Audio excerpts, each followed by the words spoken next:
You know, folks, the whole world is talking about Bitcoin. Want to know why? Maybe it's because Bitcoin rose in value over 150% last year, and this is just the beginning. Bitcoin is online investing that anyone can do. Visit bitcoinuniversity.org today. Take a master class. Download the Book of Bitcoin and take your investment portfolio to the next level. Visit bitcoinuniversity.org and discover all that a Bitcoin can do for you. That's bitcoinuniversity.org, bitcoinuniversity.org. In the squadron, they called him Bullets, but we call him Greg Kelly. Greg Kelly is on the air on the Red Apple Podcast Network. You gotta love Gates. Oh boy, the angrier they get, the meaner, the nastier, the more you know that this is the guy for the job.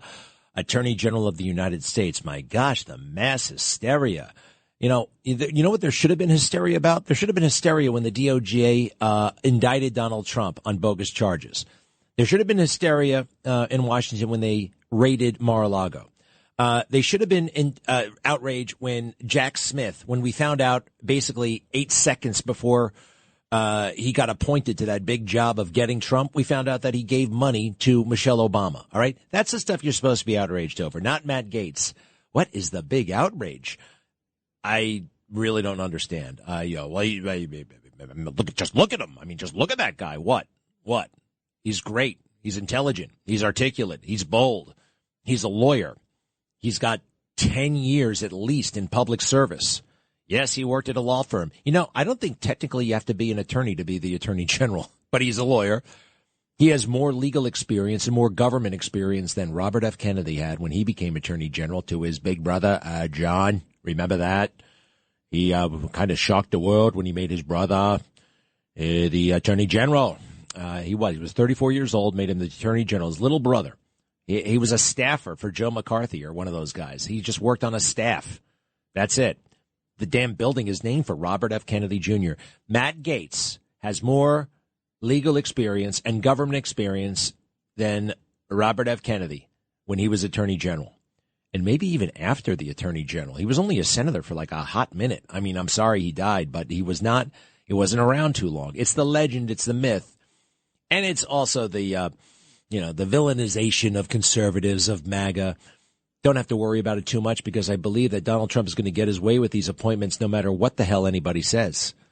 And they really have no right to say anything. The whole system is broken. And you need people you totally and completely trust to execute your will. That's not selfish. That's not that's not unrighteous in any way. That's the way it's supposed to be. President Trump went through the trouble of becoming president, right? He got elected, millions upon millions upon millions, and then we cut him all kinds of slack. The president is imbued with a lot of power, and he can exercise that power. And he should have people who will respect and follow his decisions, his instructions. You gotta have that. He didn't the first time around. Everybody was trying to stick it to him because they knew there would be a safe landing spot for them when they returned to their private sector jobs in the swamp. Their mission was to trip him up. Loyalty. It's important. It's not a bad word. It's crucial. It's quite frankly the hallmark of democracy. If we want to be pretentious about it, it's the hallmark of democracy. And we go through the trouble of we can't have an election for all the cabinet members, right? We delegate it to the president to pick these guys. He picks them. We picked him. We want people who are in line with him. We don't want these rogue operators. We don't want people defying openly like the Secretary of Defense last time. He had so many people trying to stick it to him and trying to sabotage his administration. So Matt Gaetz is terrific. Let's see here. He's got it all. And the experience. So what are they so baffled at? You know what a big part of it is? Envy and jealousy. I touched on this yesterday, but there's something else here. It's he's younger. You see, let's face it. You come to a certain point in your life where suddenly you're not young anymore, right? Now, that's happening to a lot of senators right now. It's one thing for a guy like Bill Barr to become the attorney general, a big, rumpled guy like that, looks a little bit harmless. He's the attorney general. Great. What can he do with that? Not much. He's an older guy. Matt Gaetz, giving him his own motorcade and all the perks that go with that. That guy, and how old is he? 41? No, that just rubs him the wrong way. Walter Cronkite actually talked about this the night that President Kennedy was elected in 1960. I'm looking for the tape. I remember it. I saw it in the documentary once. He's like, all of us are going to have to now get used to the fact that we are older than the president. A lot of that is setting in. Every person that President Trump has come up with, pretty young, 40s, some in their 30s. Tulsi Gabbard, I think, is 43. What's his name? J.D. Vance is 40. Hegseth, the new defense secretary, probably is 44.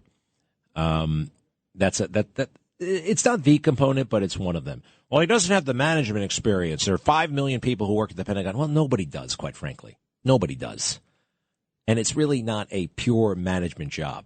One of the reasons why I'm so enthusiastic about Hegseth is he has said out loud that we got to fire a lot of generals.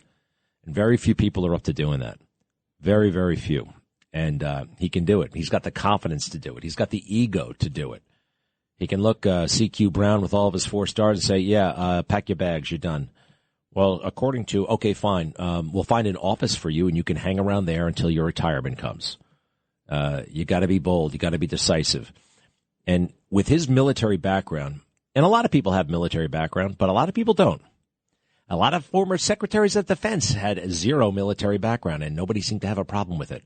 And they didn't have much in the way of management experience. Most of them were, a lot of them were actually professors. Let's see, Ash Carter was an academic.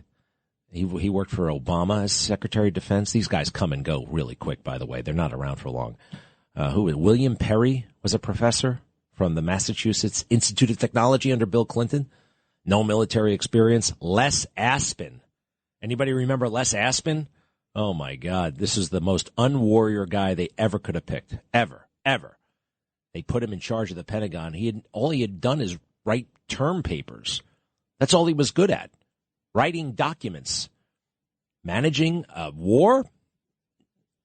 It's a big leap. It's a big leap. It's going to be a big leap for Hegseth as well. But that's the way it works. It's a political system. This is not the civil service. It's not the civil service on purpose. And we got to blow up the civil service. And that brings me to Elon Musk. Oh, man. The more I find out about this guy and the Department of Government Efficiency, is that what they're going to call it? I don't know if they need a department for it. I just think you need a really brutal HR guy to go around firing people. But here is Elon Musk talking about the bloat of federal government and what he might do about it. Go ahead. I kind of like Doge. It's more fun. Where we just take a look at Stop for a second. He is kind of like hesitant like that, right? He's what's the word? Is he a little Asperger-y? Is he on the spectrum? Some of those guys on the spectrum, it's a great gift. It is a tremendous gift. Anyway, a beautiful mind. All right, let's listen to what he has to say. At all the federal agencies and say, do we really need whatever it is, 428 federal agencies? Like, there's so many that people have never even heard of, and that have overlapping areas of responsibility. We should, there are more federal agencies than there are years since the establishment of the United States, which means that we've created more than one federal agency per year on average. That seems a lot. That's a lot. That's a lot. So we should have, that seems crazy. I think we should be able to get away with 99 agencies. I don't know. That seems a lot like a lot of agencies. It's a lot. Yeah. 2 per state. That's a lot. Yeah, exactly. We should have fewer agencies, and they certainly shouldn't have overlapping responsibilities. And then we need some kind of, we just need a review of regulations to say which ones are sensible and which ones are not. Because if you've got regulators every year, they're going to add more regulations, just automatic. Like they just output regulations, and there's more laws and regulations every year until basically everything's legal, so we can't get anything done. So we need some kind of garbage collection for regulations that don't make sense. I think I'm saying very obvious things. He is, actually. It's obvious. all very obvious. It makes total sense. And that's why the swamp, they're not going to take this line down. They're going to go scorched earth and be ready for a great big dump, opposition research dump on some of these nominees. It's just interesting. The media, they're kind of spineless. They are spineless. They had all kinds of stuff on Kamala Harris that they thought about dropping, but they didn't. They didn't. Even some of the stuff about Donald Trump, they didn't do it this time because they had the sense that he could come back and might be able to, I don't know, they're very easily intimidated, people in the media. Yeah, they hate Trump, but they can be intimidated and a little bit gutless at the same time. Also, their stories about Trump were fake. So they didn't go with anything about Kamala Harris. And boy, there's some negative stuff about Kamala Harris, really bad stuff that you did not hear about, that I did not. Well, I heard about it. I did. I wish I could tell you, but I can't. I've been sued too many times, all right? I just can't. I can't. I want to. I'm tempted to. All right, don't tell anybody I told you, okay? All right? No, I can't. Shoot. Shouldn't have brought it up. But they're going to go scorched earth on these guys because they're not as powerful as Donald Trump. They're powerful, right? You're taking on them, but they're kind of a little bit on their own. Yes, they have the full kind of support, protection of the White House to a point. So they're going to go after him, and it's going to be ugly. But it's not really. I think we've been through it all. I don't think anything's going to shock us. I don't care. Pete Hegseth has been married a couple of times. We had a national conversation about this a long time ago. Actually, we had a national conversation about it with Ronald Reagan. Ronald Reagan was married twice. They used to say that a divorced man would never be president. And then they said a thrice married man would never be president. Thrice married. Thrice. That's what they say 3 times. It's only one more than Reagan. Life's complicated. Things happen. It doesn't matter. Hegseth said he's prepared to fire CQ Brown. And the other thing, Matt Gaetz, these guys will work together, even though one's in justice, they'll work together.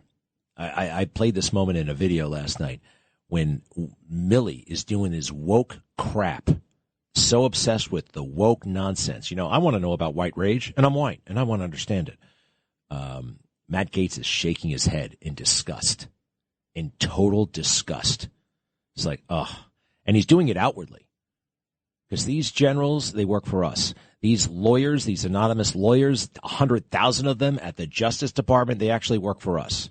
But you heard Elon Musk, right? They have set up the systems where they don't report to anybody.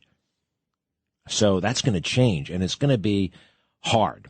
It's not going to be easy, and there's going to take a lot of work. A lot of people are too focused on the social media and having fun. It's going to take it's going to be a great, big, long, hard slog to fix this country.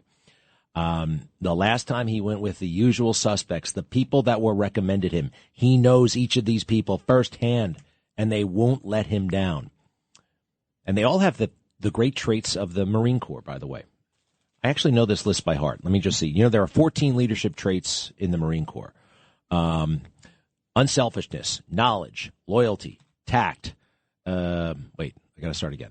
Unselfishness, loyalty, tact, knowledge, justice, judgment, integrity, initiative, enthusiasm, decisiveness, dependability, courage, and bearing. I missed one.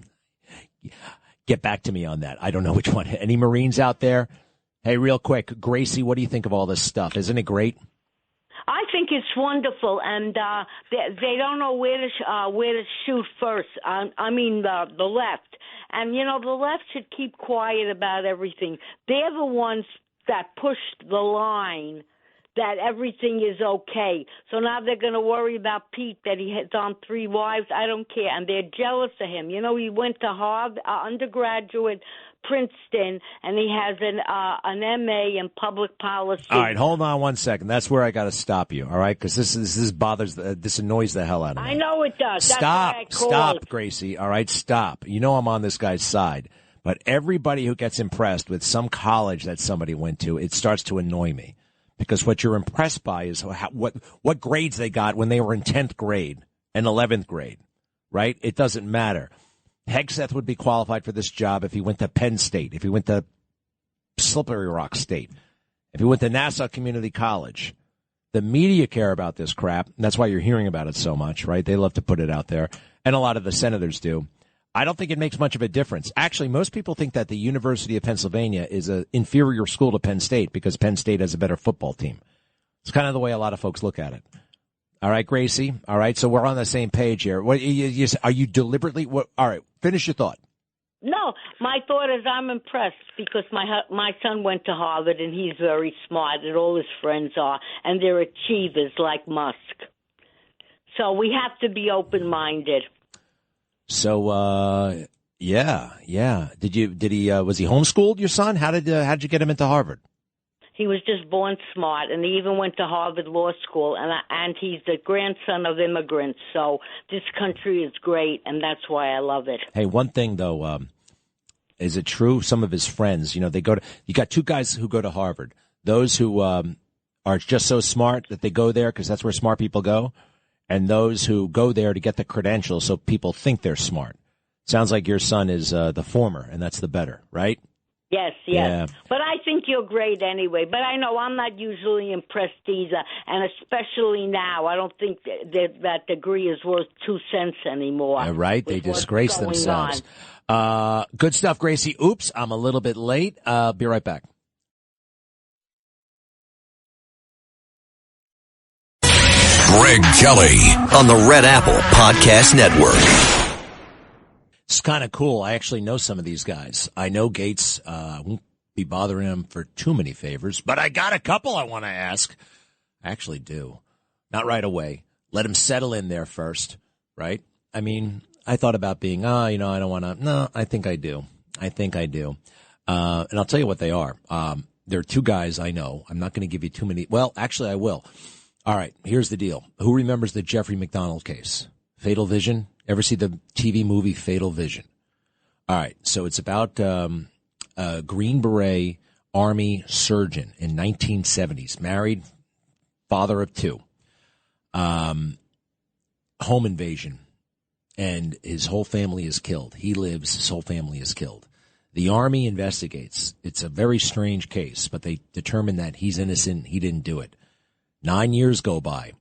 And the crazy in-laws get totally mad, and they're just very highly emotional people. And I don't blame them. They lost their daughter, but he was a bit hard to take, this guy. Lived on Long Island, actually, originally, and just kind of waged this campaign to get McDonald arrested. And ultimately he did. I've looked at this case a million times. The evidence is not there to convict him. It took a jury 6.5 hours to convict him. 6.5 hours. And while he was defending himself, he had this guy, a writer, kind of covering his every move. They were good friends. His name was Joe McGinnis. He was writing a book about him, and he believed he was innocent. Anyway, the guy got totally screwed by mainstream media, by the legal system. I think he's innocent. He's been in jail for over 35 years. His name is Jeffrey McDonald, the Fatal Vision miniseries. Remember that? And I'm going to arrange for him to get a pardon, I hope. Greg Kelly on the Red Apple Podcast Network. You can clear it all up for us right now. Will the Department of Justice provide to the committee all documents, all correspondence between the department and Alvin Bragg's office and Fonnie Willis' office and Letitia James's office? The offices you're referring to are independent offices of state. I get that. The question is whether or not you will provide all of your documents and correspondence. That's the question.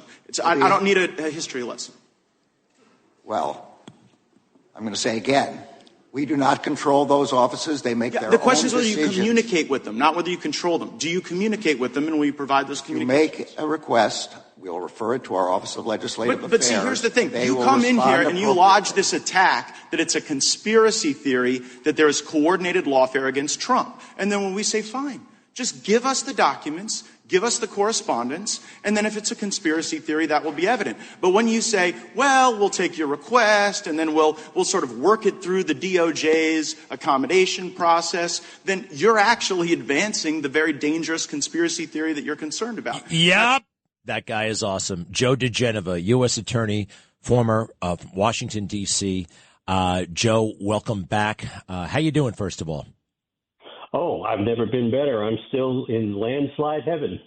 I know what you mean. It's great. It's great. It's great. Look, I know that Matt Gaetz has his detractors or whatever, but I mean, what we heard just there and a million other times, this guy knows what questions to ask. He's not afraid to ask them. He knows what the problem is, and he's willing to fix it. I think it's a great pick. I know there's some ramifications. What do you think? Well, I love Matt Gaetz because I love his style in the legislature. I think he's done tremendous work for President Trump, and he's been loyal. And the president decided he was going to reward him with this nomination. Now, the reality of it is that Matt Gaetz has a lot of enemies. Unfortunately, he has a lot of enemies in the United States Senate on our side. Just today, John Cornyn demanded that the House Ethics Committee turn over to the Senate the as yet unpublished ethics investigation into Matt Gaetz. That's going to cause a problem, number one, because if they don't get the report in the Senate, they'll use that as a reason to keep him from getting out of committee. I think the selection of Matt was at the same time inspired and devilishly difficult to accomplish. He just has so many enemies. I personally like him, and I admire what he's done. And he seems to be a pretty smart lawyer. I have no idea, how good he would be at Attorney General running a large institution. Speaking as somebody who ran a U.S. Attorney's office, the largest in the country, it requires a lot of work and a lot of stuff, and he's perfectly capable of all of that. But I think his biggest problem is political. I don't think it's substantive. He clearly is a very smart guy, and I have no doubt he's perfectly capable of doing the job. The problem is what has preceded him. And the Kevin McCarthy thing and the speakership is not helping him. There are people who have grudges against him, who are lying in wait, and some of them are in the Senate who have nothing to do with McCarthy. So this is going to be, it's a very interesting choice. I just think it's going to be extremely difficult for him to be confirmed. Wow, I didn't think of it that way. Okay, so he's got Republican enemies as well. Hey, one thing on the, the big bureaucracy and managing a huge organization. I get that, but I often feel like it's a selective disqualifier. I mean, the establishment uses it when they want to. Like, they don't use it against Pete Buttigieg, right? They don't use it against Barack Obama, but they'll use it, against our guys. And some of these organizations, they're so big, there's really no training for it. You know what I mean? It's like jump into the deep end. Is that fair to say? Sure. I think that's very true, and I don't think that would be a legitimate criticism of him. But the issue for me is, can he be confirmed? That's the sole issue at this point. By the way, according to people that I've spoken to, his name never came up as on the existing list of attorneys general, but apparently on a flight. Coming back from somewhere, I guess it was a flight back from Washington, D.C.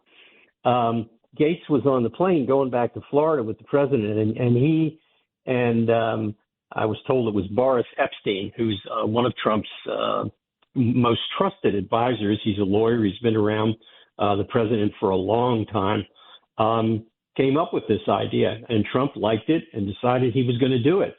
I don't know whether Susan Wiles even knew about it. And all of a sudden it was a done deal. I think it surprised a lot of people in the president's entourage.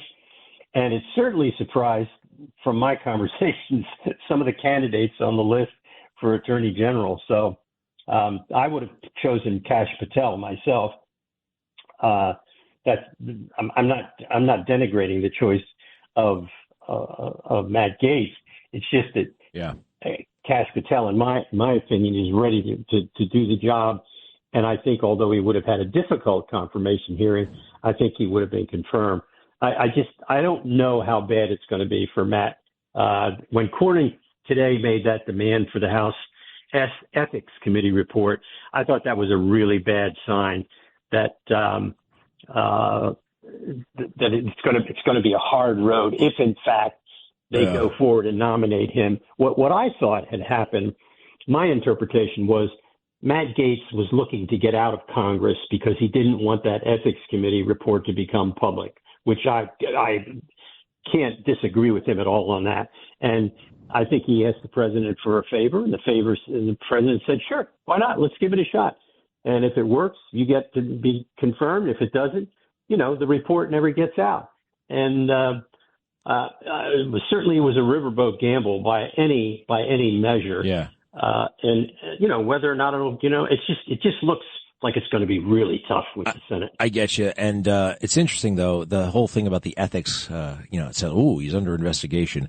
My experience down there, like half of Washington seemed to be under investigation at any given time. I mean, like waging an investigation was a very low threshold thing, and it really doesn't mean all that much, right? And you're with me on that. That's true. And people can be smeared, and ruined and hurt by these sorts of things. I agree with you. The Gaetz thing has been going on for so long in the House Ethics Committee. You got to ask yourself, how does something like that go on that long? And if they would have arrested him if he did something bad, they would have locked that guy up. Yeah, if he really had DOJ turned down a case against him involving the same allegations. So I mean, to me, that sort of resolves the matter. And so then you ask yourself, well, why the hell do you go through all this with the House and do a report? And the answer is to hurt somebody. Well, that's the swamp. That is the swamp. His demeanor is that of an innocent man. I know him a little bit. I like him. I don't think he did anything wrong. And politics is a brutal, brutal business. So, all right. Well, there's no evidence. There's no publicly available evidence that he did do anything wrong. There's another job for Kash Patel, FBI director. Christopher Wray is such a terrible, terrible guy. He has no business running that bureau. It's unbelievable what he did to Trump. And by the way, you know how the fake news is, they're flabbergasted by every move here. They should have been flabbergasted at the fake indictments of Trump, raiding Donald Trump's Mar-a-Lago home, and all the crap that they pulled. That wasn't outrageous, but nominating Matt Gaetz is. It's just total swamp. Of course, Christopher Wray is going to resign prior to Inauguration Day. He's not going to allow himself to be fired, just like Jack Smith not going to allow himself to be fired. These are two creatures of the administrative state. They're going to resign to protect, quote, their reputations. Boy, I don't know what they have to protect after the professional jobs they've done. But Christopher Wray, this is an ignominious ending to him, and I'm delighted because he is the worst FBI director in history, along with James Comey. I give them the title. They hold the joint title. Hey, last thing, the January Sixers, so many of them have been through hell. So many of them did not break anything, and they did not hurt anybody. And but I haven't heard much in the way of momentum. Granted, he's not president yet, but they're not going to forget those guys, right? No, from what I've heard. Now, remember, I'm not an insider. I don't talk to these people, but I do talk to people who talk to them. And the bottom line is there are going to be pardons or commutations for almost every one of those defendants, except any violent people who may have harmed any police officers. And in those situations, I think they might still get commutations, even if they don't get a pardon. Yeah, I mean, we don't want cops being injured, but there are. Right. Well, they're going to talk to Julie Kelly. They'll ask Julie Kelly who should be given pardons and commutations, and she'll give them a list.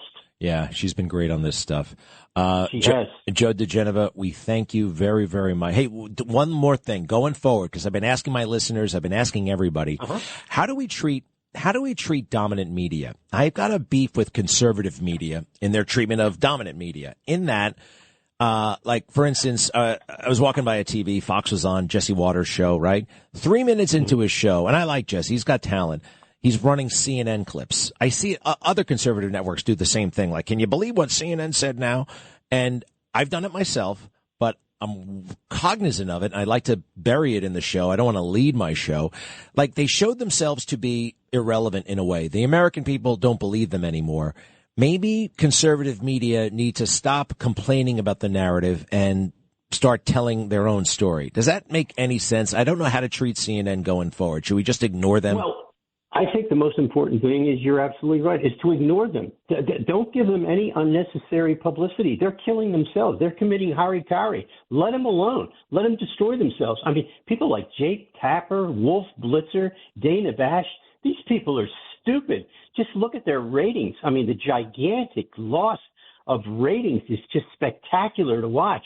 I mean, this is a numbers game. You know that. You're in the business. This is a numbers game. You don't have the numbers.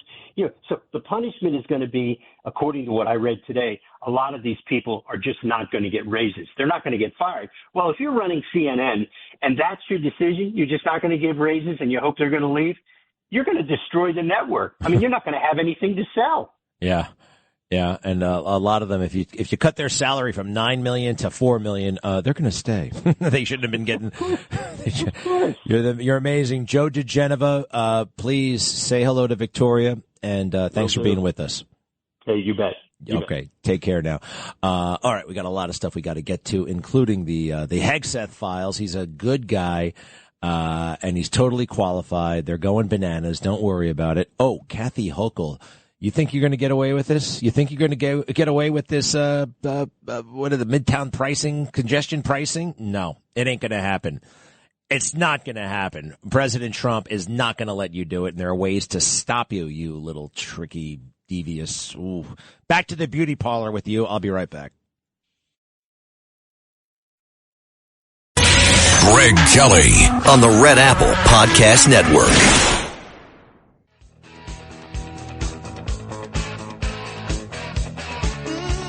You know, I really, really liked it when President Trump and President Biden were sitting together in that Oval Office. And, might be my imagination, but I think they genuinely enjoyed each other's company for here and there for a little bit, right? I like it when enemies become not enemies. Perhaps you can't, perhaps they're still enemies, whatever, but I just liked it. And I got to tell you, I like this.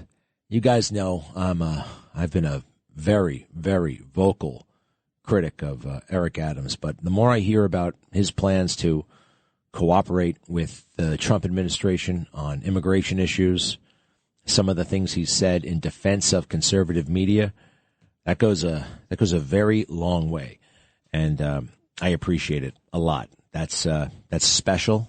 It's unexpected. It's, I think, very much in tune with our Judeo-Christian values, if you will. And I'd like to see more of this in politics. The body language really was amazing. Biden was relaxed, at ease. I don't know if you saw it, but they took a picture together. Trump, Jill Biden, and Joe. And they were, all genuinely happy. I've seen it before. I know it. I've been looking at this stuff. I know Joe's fake smile. I've seen it a million times. So have you. There's genuine warmth there. He wanted Kamala to lose. I think he knew that Kamala just did not have what it takes. We don't know the first thing about what really happened and how they got him out of the race. Michael in New Jersey, hello. Hey, how you doing, Mike? I just want to say something. You give me 1 minute. So how come you didn't call out or say anything about Matt Gaetz, his allegations with the 17-year-old? What do you mean? Wait. What do you mean I didn't say anything about it? Everybody knows there's an investigation, allegedly. But here's the deal. We were just talking to Joe Digenova about it. If he had sex with an underage girl, don't you think they would have arrested him by now? All right, the feds looked at this stuff. I think this investigation goes on to harm him politically because he's got enemies, because he took out a speaker. I mean, all right. Hey, by the way, what is the age? This might be a thing, too. What is the age of consent wherever the hell this happened, allegedly? You know what I mean? Some states, it's actually lower than 18. So, look, if he committed the crime, he would have been arrested by now. He's got a lot of enemies. Doesn't that make sense to you, Michael? That's the only question. Why didn't you bring it up? That's it. What do you mean? Why didn't I bring it up? Yeah. Well, you're the first one to bring out the dirt on anybody. Hey, stop. Relax, Michael. You got a lot of edge to you. I bring out the dirt about myself, too. We all have some dirt. Even you, Michael. Even you. So it's not like, I think we actually talked about it. Like this, by the way, this 17-year-old girl, allegedly, It's not news, Michael. It's not news. It's been out there for, let's see, years. And we don't like it when the dominant media and when the deep state keep allegations going without any evidence, where's the evidence? Why doesn't the media say without evidence? But Michael, you just sound like a guy, you're not a fan of mine for some reason. That's okay. There are a few of you out there. Maybe we can make friends though somehow, huh? After my little speech about making friends. Nah, something tells me you're going to need some work. You've got some work to do on that one, Michael. I'll see you later. Because James Flippin just walked in. Hi, James. That guy was so upset. You didn't say anything about the 17-year-old girl. Well, I just said it. But we don't know if there's a 17-year-old girl. There's allegations. There's allegations against anybody at any time. Half the city of Washington is under investigation at any given time. Ooh, what's up? Congestion pricing. What the hell's the deal? Yeah. So you heard that Governor Hochul is going to unpause congestion pricing January 5th of this coming year. It's a Sunday, first Sunday of the year. And they are lowering the fee from $15 for entering Manhattan south of 60th down to $9. How generous of them. I don't like it anyway. So 15 down to 9. Hey, you know what? She took it off the table right in time for the election because New York was about to go red. And not just that, but very important for the Hudson Valley. Because, of course, a lot of the people that live in the Hudson Valley drive into the city. They don't have as many opportunities to take buses. Maybe the trains aren't good for them. And wouldn't you know it, that's two of the House races that I believe the Democrats were able to flip in this election. So that gets taken care of. Now congestion pricing's back. She's a horrible woman. But you say it's back. Like, wait a second. A lawsuit kind of delayed it the last time. That's a good point. And executive authority, I mean, if the federal government sues, right? It's one thing if NYPIRG sues or some do-gooder group sues, some nonprofit sues. Yeah. But what if the federal government gets involved? Yeah, I mean, we'll see. And, of course, there is some federal authorization involved. There was an environmental review that the federal government has signed off on. So, I mean, this is something that's been kind of in the works for a while. But there are some lawsuits, obviously, that are still pending, outstanding, if you will. All right.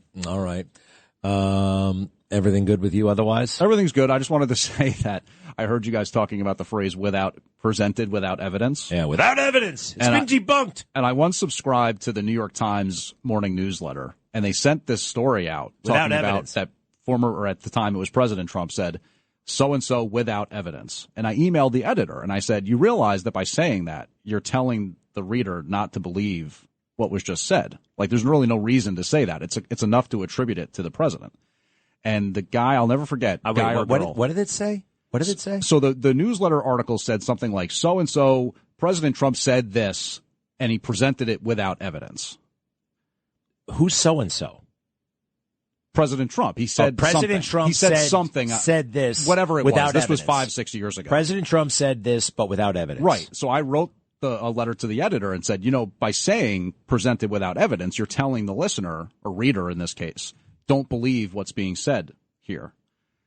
And it's enough to just attribute the quote to this person. That's what your job is as a news organization. And the editor wrote me back and said, James, really appreciate the email, but just to let you know, in this day and age, it's not enough, because sometimes people will put their hands outside the window, it comes back in wet, and they say it's not raining. And we have to guard against that kind of thing. Don't waste your time with these stupid emails.